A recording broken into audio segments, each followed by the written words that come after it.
Hey everyone, welcome to my YouTube channel English with Kiran.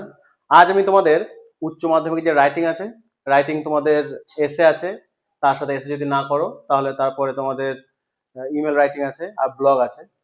তা 10 number থাকবে, খুব important. আমি কয়েকটা মাত্র বেছে রেখেছি, একবার দেখে নাও।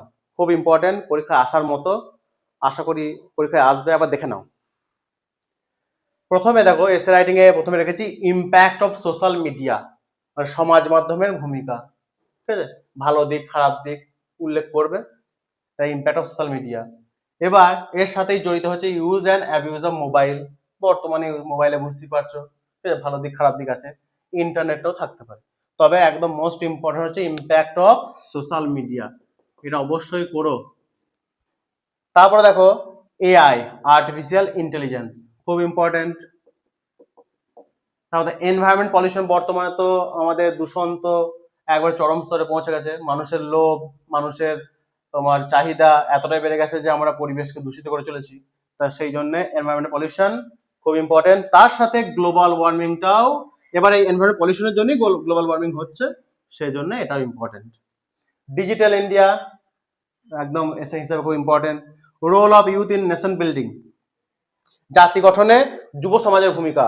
ঠিক আছে, বর্তমানে আমাদের কেননা তোমার আমাদের ছেলেরাই হচ্ছে, বা আমাদের যে স্টুডেন্ট বর্তমানে, সে হচ্ছে আগামী দিনের ভবিষ্যৎ। ঠিক আছে, ভবিষ্যৎ তারাই। তা সেই হিসাবে role of youth in nation building, problem of unemployment, বেকারত্বের সমস্যা, আর উইমেন এম্পাওয়ারমেন্ট, নারীর ক্ষমতায়ন, এইগুলো আমি এসের মধ্যে রেখেছি। আর ভালো করে দেখে রেখো, এর মধ্যে এগুলো খুব ভালো করে করো। এনভায়রনমেন্ট পলিউশনটা খুব ইম্পর্টেন্ট আছে, একবার দেখে রেখো। এই মাত্র 7টা করলে পরীক্ষায় আশা করছি কমন পাবে, আর তোমরাও একদম বুক ফুলিয়ে পরীক্ষা দিতে পারবে। এবার তোমরা এবার ইমেলটা আর ব্লগ দিচ্ছি, এবার দেখে নাও। বেশ, এবার দেখে নাও তোমাদের। এবার ইমেল আর ব্লগ এগুলো 5-5 করে থাকবে।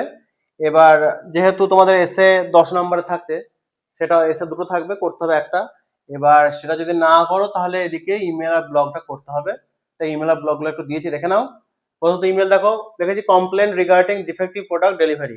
এবার আমাদের তো অনলাইন, এখন বর্তমানে অনলাইনে চলছে সমস্ত কিছু কেনাকাটি। এবার তুমি একটা অর্ডার দিয়েছিলে একটা প্রোডাক্টে, সেটা তোমার ডিফেক্ট এসছে, অর্ডারটা খারাপ এসছে, তুমি আবার সেটাকে তোমার ফেরত দিচ্ছ, রিটার্ন দিচ্ছ, সেহেতু এই একটা ইম্পর্টেন্ট ইমেল হতে পারে।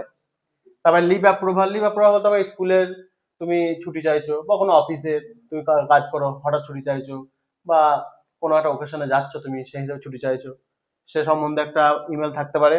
Lack of adequate books in school library, তুমি তোমার হেডমাস্টারকে লিখছো যে তোমার স্কুলের লাইব্রেরিতে ঠিকমতো বই পাওয়া যাচ্ছে না, ঠিক আছে, রেফারেন্স বই পাওয়া যাচ্ছে না, এই স্কুলে যাতে লাইব্রেরিতে ঠিকঠাক বই, আরো বইয়ের কিছু পরিমাণ বাড়ে, সেগুলো একটু জন্য তুমি হেডমাস্টারকে লিখছো। চেঞ্জ অফ অ্যাড্রেস, তুমি ধরো অনেকেই মানুষই কর্মসূত্রে বা পড়াশোনার সূত্রে বাইরে চলে যায়, তাদের অ্যাড্রেস চেঞ্জ করতে হয়, পোস্টমাস্টারকে লিখতে পারো। অথবা তোমার কারেন্টের যে বিল আছে, বিদ্যুৎ বিল আছে, সেখানে তোমার অ্যাড্রেস চেঞ্জ করতে হয়, বা এমনি যে কোনো ডেলিভারি ক্ষেত্রে তোমার চেঞ্জ করতে হয়, সেই change of address.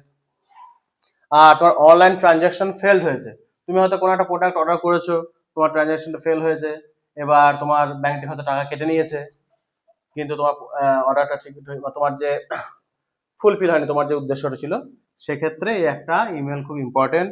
R to a company applying for a job, যে কোনো কোম্পানি তুমি অ্যাপ্লাই করছো জবের জন্য, সেক্ষেত্রে একটা অ্যাপ্লিকেশন, এই ইমেলগুলো দেখে রাখতে পারো। আর ব্লগ দেখো, ব্লগ হচ্ছে অনলাইন এডুকেশন বুন আর বেন, অনলাইন এডুকেশন এটা আশীর্বাদ না অভিশাপ। Semester system, blessing or curse, এবার সেমিস্টার সিস্টেমে কি হয়, এর কিছু ভালো ফল, কিছু মানে সুফল কুফল কিছু থাকে, এগুলো সম্বন্ধে আলোচনা করতে হবে তোমাদের। এআই এ ফ্রেন্ড অফ, বর্তমানে তো এআই বুঝতেই পারছো, হয় কে নয়, নয় কে হয় করে ফেলছে, ঠিক আছে। সোশ্যাল মিডিয়া বর্তমান দেখো ব্লেসিং অর কার্স, এর যেমন আশীর্বাদ, আশীর্বাদ স্বরূপ, তেমনি অভিশাপ স্বরূপ, এর ভালো দিক খারাপ দিকগুলো উল্লেখ করতে হবে।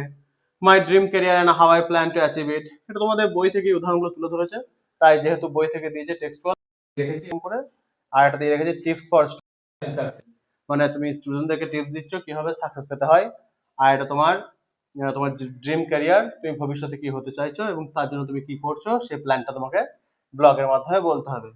এবার এগুলো ভালো করে দেখে রাখো। তবে আমি পার্সোনালি তোমাদেরকে সাজেস্ট করবো যে এসেটা দেখার জন্য, এবার তোমাদের ব্যাপার, আর যারা পারবে সবই করবে, অসুবিধা নেই। তো যাই হোক, তোমরা তো অলরেডি আমাদের স্বনামধন্য টিচার্সদের কাছ থেকে তোমরা সাজেশন পেয়ে গেছো, এগুলো একটু দেখে রেখো, আশা করি কাজে লাগবে। আর ভিডিওটা ভালো লাগলে লাইক কমেন্ট শেয়ার করে দিও, আমার চ্যানেলটা সাবস্ক্রাইব করো, আর বন্ধু বান্ধবের মাঝে মাঝে তোমার শেয়ার করে দিও। শুধু বন্ধু বান্ধব নয়, যাদের বাবু এবং বেবি আছে তাদের মাঝেও শেয়ার করে দিও। Almighty blessing.